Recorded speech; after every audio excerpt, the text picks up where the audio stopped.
Hello, everyone. Welcome to day 11 of our study through the New Testament. Today we're looking at Jesus is born.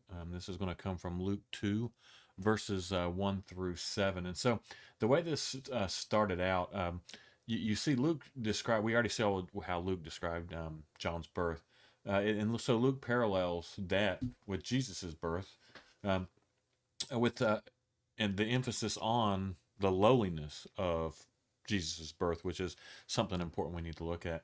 And so, although he was the glorious Messiah, Jesus entered the world in very humble circumstances. So, in verse 1, it starts out with Caesar Augustus.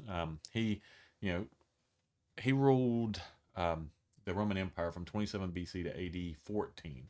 Prior to this time, and this is kind of some history stuff, so if you're not into history, it may be a little bit of boring, but it's good to have this stuff in here because it parallels and shows that what Luke wrote about was during a time that actually did happen, and so we're able to parallel this with or interweave this with actual historical events.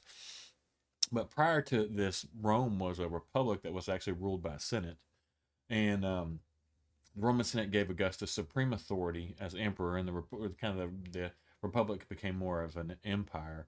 Um, and during his reign, he was able to really secure the Roman Empire borders in a period. There was a huge period of unprecedented stability and peace that happened in the Mediterranean world at that time. And so they had a census, and the main reason for a census was one to see the number of people they had, but mostly to see the number of people they had, and so the number of taxes they need to collect. And so we have in verse 2, we have Quirinius, who was governor of Syria, and he took this post some around between 80, held the post between 86 and 9. And 6 and 4 BC, he also was over Judea. And so also there's maybe some joint rule in there. And he may have been the one that began the census as well.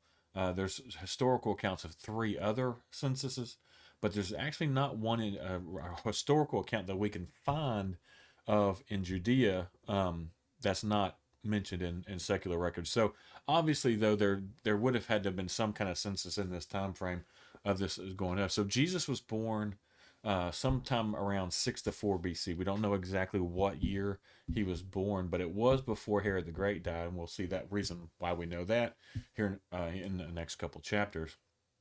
And so we see in verse 3, since Joseph was a descendant of King David, when they did a census, you went back to your hometown. And so he returned to David's hometown of, I'm sorry, you went to the hometown of the descendant you were of. So he went to Bethlehem, which was David's hometown.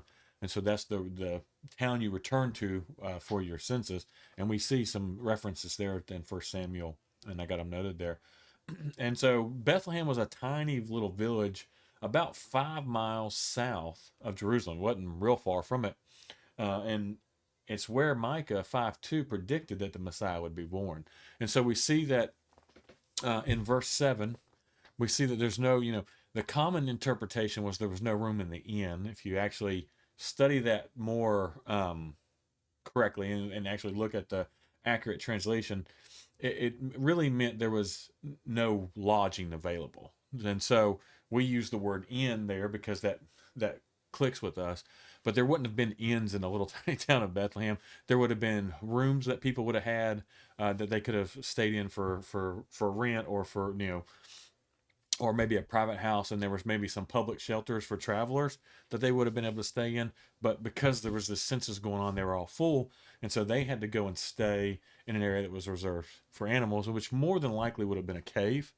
Um, and so we might look in that too a little bit more. But we see that while this is happening, Mary gives birth to Jesus, and Luke just kind of gives a very small detail that basically he was born. She wrapped him in some cloth and laid him in a manger. And while we know that a manger, is a more basically a nice word for a food trough, and it's where basically you would throw the slop in the. If you've ever had to do that, and I grew up in Kansas, so I got to do that a lot, and I'm sure the people, um, others have. It's not a pretty thing. It's not nice. So it's not something you would want to put a newborn baby in. And this focuses back to the very humble circumstances that Jesus was born into.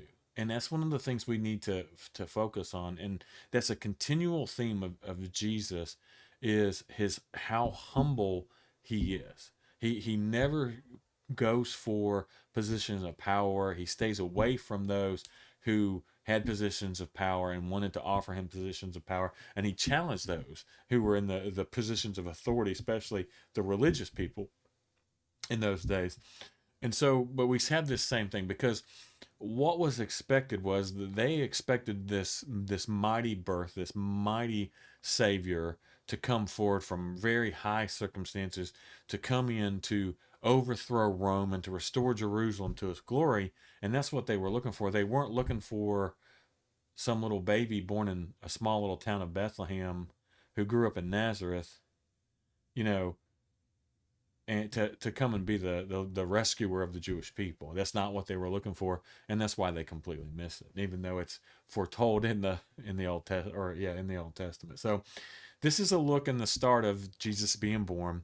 We're going to dive into this a little bit more as we go forward, and we're really going to get into here in the next week or so, get into Jesus's ministry. But this is the look of what it was like shortly after he was born. Hope you're enjoying these. If you haven't had a chance to, please subscribe to the channel. That way you'll get a notification every time one of these are published. We're still going to continue to try to do them every single day.